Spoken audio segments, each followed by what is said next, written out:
Kakang Semar pulang lamun dicokot hakikatna sumuhun ieu karaton anu harurung harerang tihangna oge ditaretes ku inten laras Inten Berlianto cing inget ieu teh dunya ai dunya teh alam pana kena kuruksak sumuhun beh ditunaan caman ti pangeran beres eta yen ieu dunya teh bakal aya akhirna kiamat disebutna geuning eta pandangan bakat kabeh oge bakal dihancurkeun Kakang Semar sumuhun ngan sabagian gede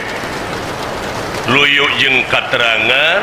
yen ieu ruksakna dunya teh boh di daratan boh di lautan lintang ti kuleungeun-leungeunna jelema